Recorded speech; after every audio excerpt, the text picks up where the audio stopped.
Hello students. इस lecture में हम सेल साइकिल के अंतर्गत माइटोसिस अर्थात कोशिका चक्र के अंतर्गत समसूत्री कोशिका विभाजन का अध्ययन करेंगे।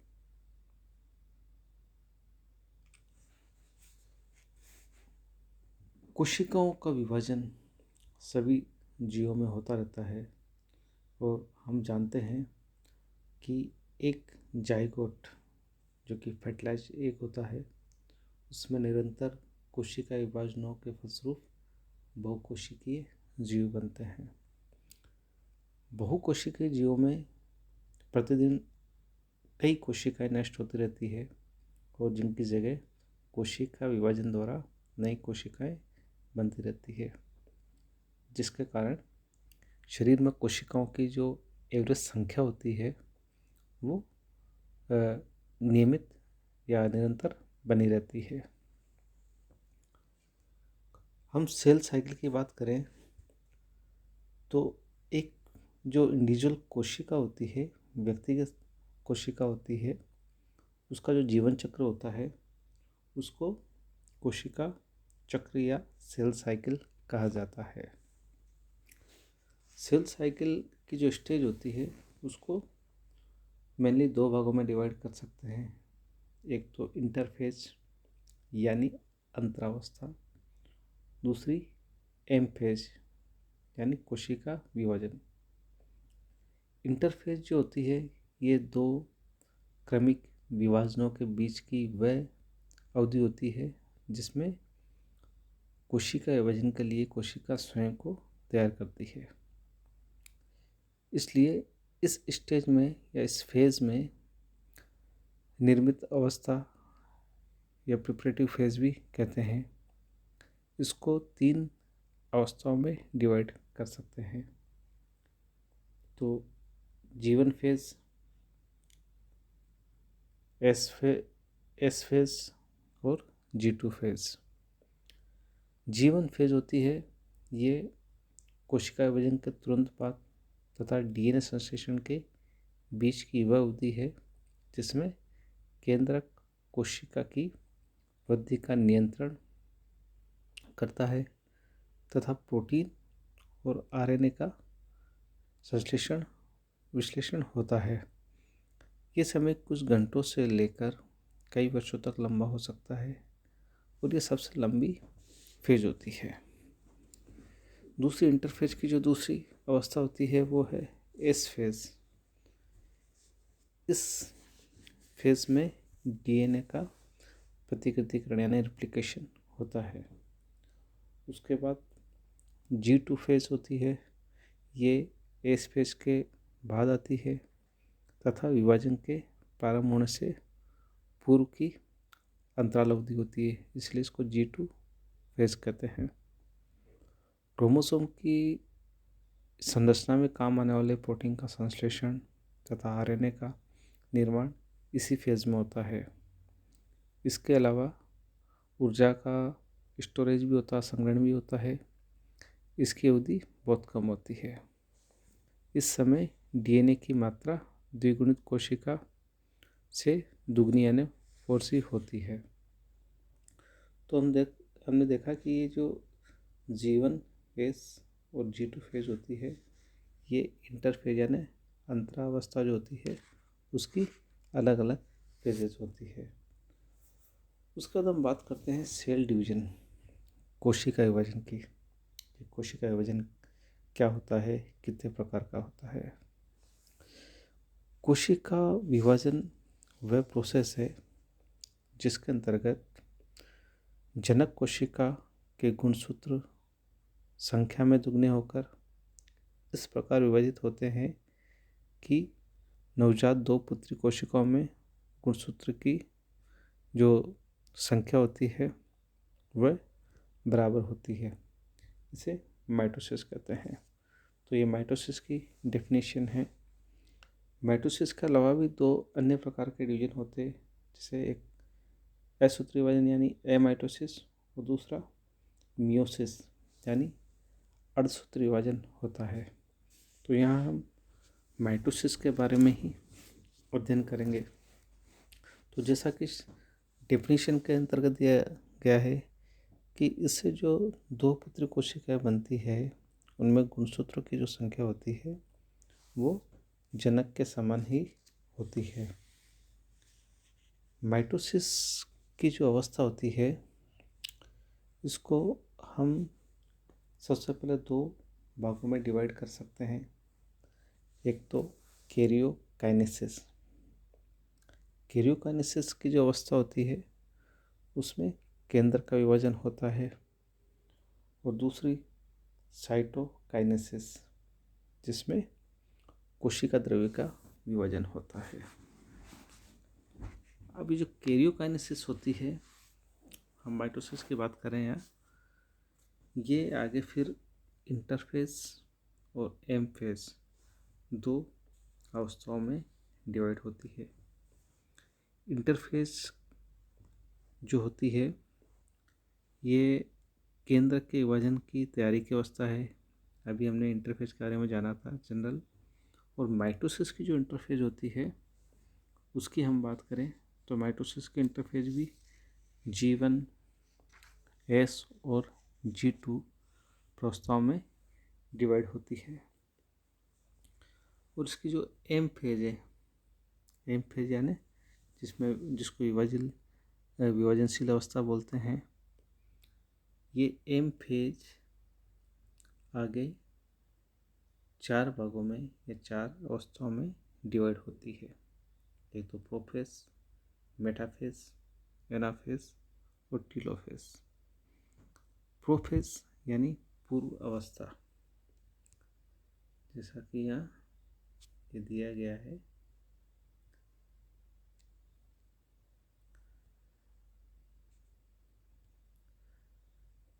ये प्रोफेज चार अवस्थाएं हैं: prophase, metaphase, anaphase and telophase. Prophase की हम बात करें तो इस फेज में कोशिका गोलाकार हो जाती है यानी स्फेरिकल हो जाती है, तथा कोशिका द्रव्य की जो विस्कोसिटी होती है वह बढ़ जाती है। और इस अवस्था में जो अकुंडलित और फैले हुए क्रोमेटिन पदार्थ का निर्जलीकरण, कुंडलन यानी कोलिंग तथा संकुचन होता है, जिससे लंबाई में छोटे लेकिन मोटे स्पष्ट अभिरंजन योग्य सूत्र बन जाते हैं, जिन्हें गुणसूत्र कहते हैं। गुणसूत्रों की संख्या जो होती है वो अलग अलग स्पीशीज में निश्चित होती है। प्रत्येक गुणसूत्र में दो लंबे अर्धगुणसूत्र या क्रोमेटिड होते हैं जो कि सेंट्रोमियर से संयुक्त रहते हैं। इस सेंट्रोमियर को गुणसूत्री बिंदु कहते हैं। इस समय क्रोमोसोम को डायड या द्विलक कहते हैं। प्रत्येक क्रोमेटिड में दो क्रोमोनीमा होती है। अब क्रोमेटिड भी क्या होता है कि दो क्रोमोनीमा से बना होता है। क्रोमोसोम बना है दो क्रोमेटिड से, और प्रत्येक क्रोमेटिड बना है दो क्रोमोनीमा, जिसे वर्णसूत्र कहते हैं। इस प्रकार एक डायड गुणसूत्र में चार क्रोमोनीमा होती है। क्रोमोनीमा चार होती है, क्रोमेटिड दो होते हैं। क्रोमोसोम के चारों ओर प्रोटीन की बनी मैट्रिक्स जमा हो जाती है, जिससे ये अधिक क्लियर हो जाते हैं। केंद्र की झिल्ली यानी न्यूक्लियर मेम्ब्रेन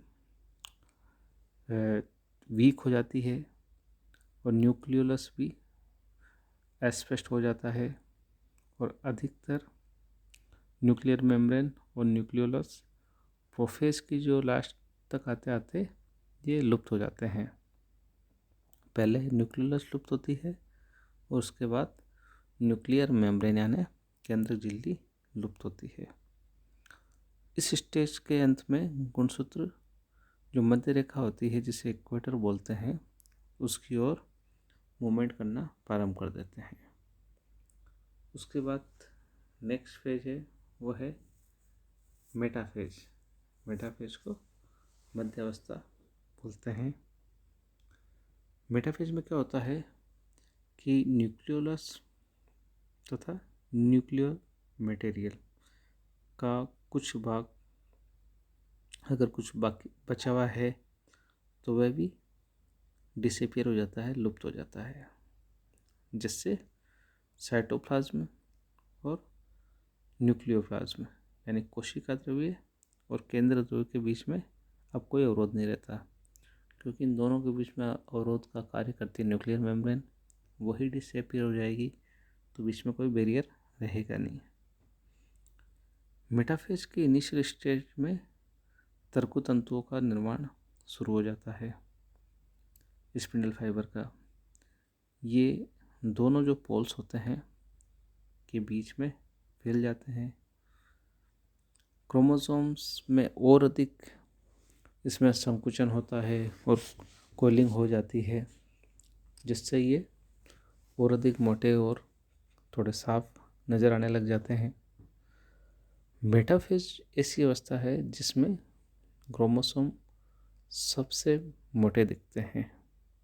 इसलिए अगर क्रोमोसोम की मॉर्फोलॉजी का या आकारी का अध्ययन करना होता है तो ये मेटाफेज होती है, ये सबसे सूटेबल फेज मानी जाती है।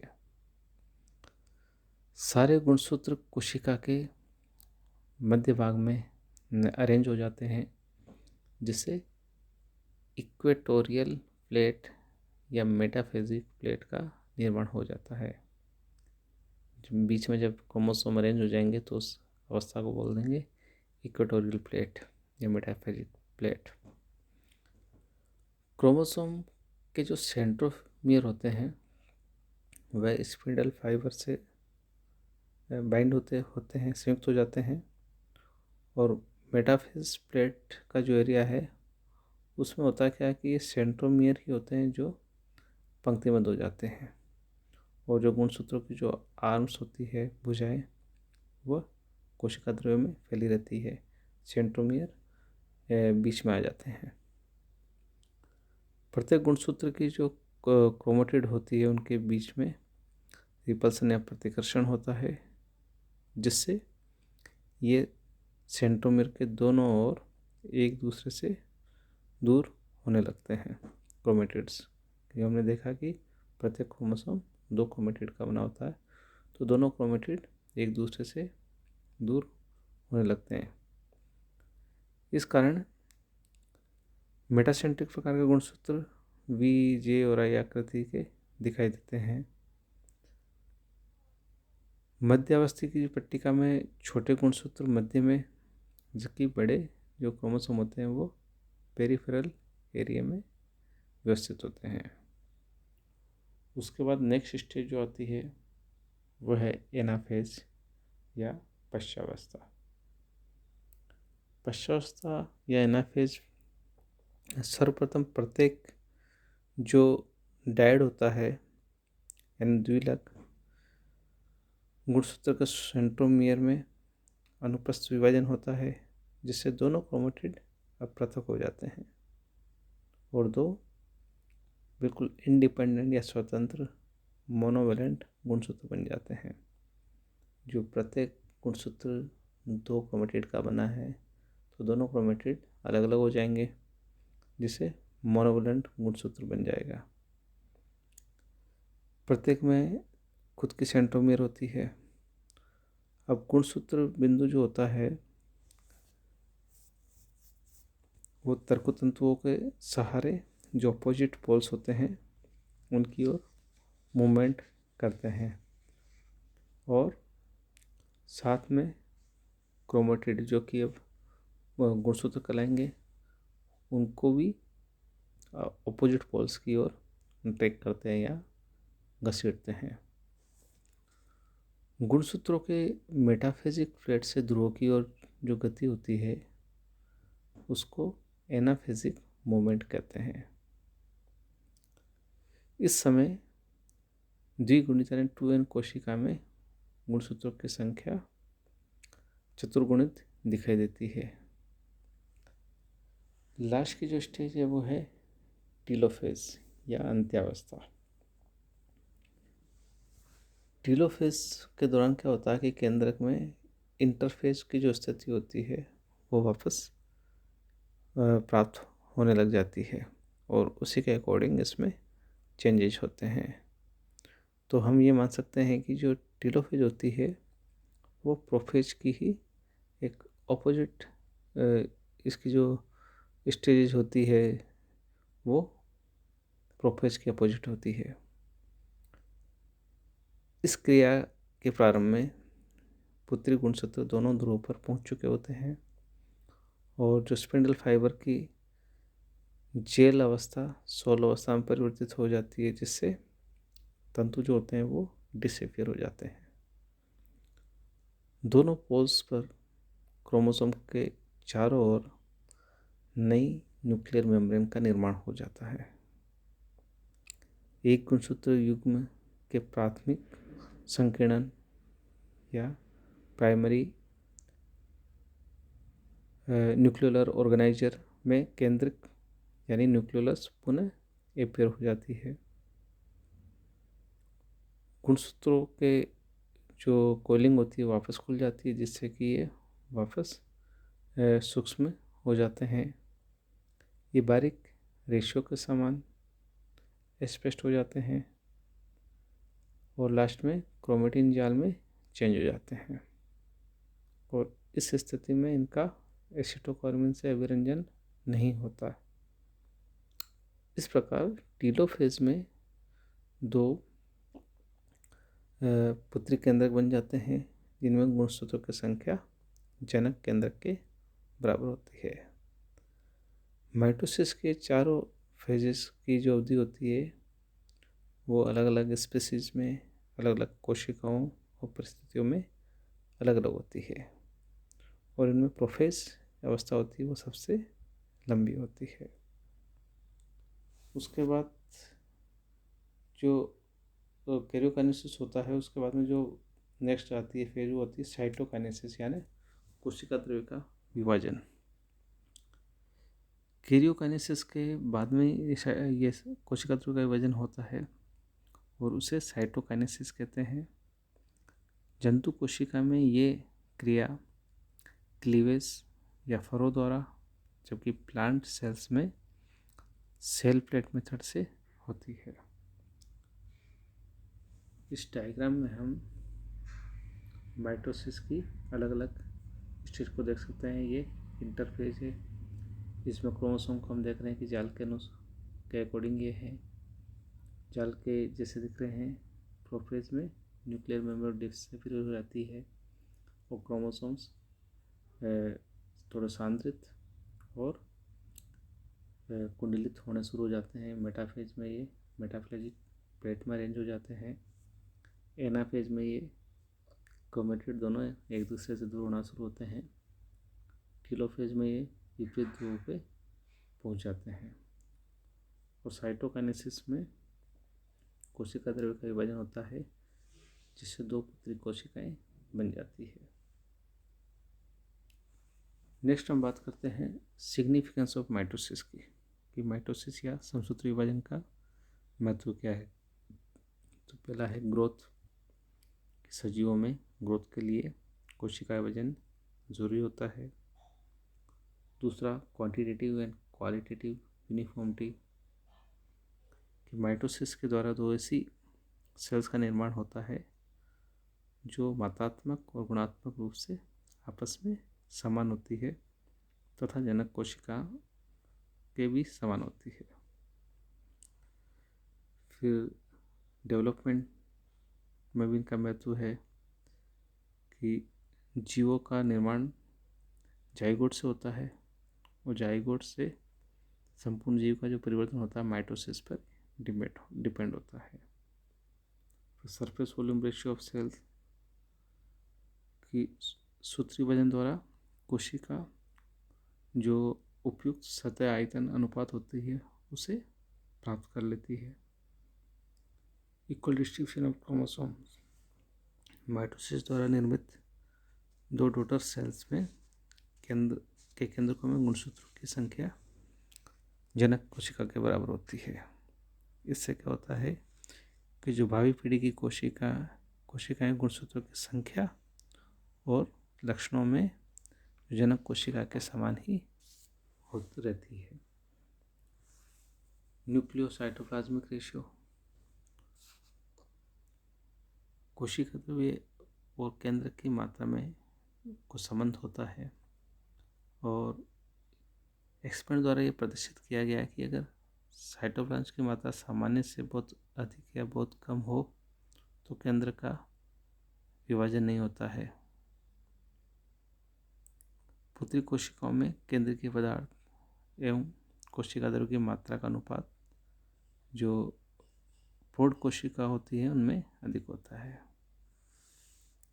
रिपेयर, नेक्स्ट रिपेयर, तो सूत्री विभाजन से जीव की केवल वृद्धि ही नहीं होती बल्कि पुराने और मृत तथा क्षतिग्रस्त कोशिका और अंग युवा कोशिकाओं द्वारा स्थानांतरित होते हैं। इससे घावों की मरम्मत होती है और क्षतिग्रस्त ऊतकों का जो रीजनरेशन होता है वो माइटोसिस पर डिपेंड करता है। इस प्रकार माइटोसिस द्वारा समान प्रकार की जो कोशिका बनती है उसका काफ़ी महत्व होता है।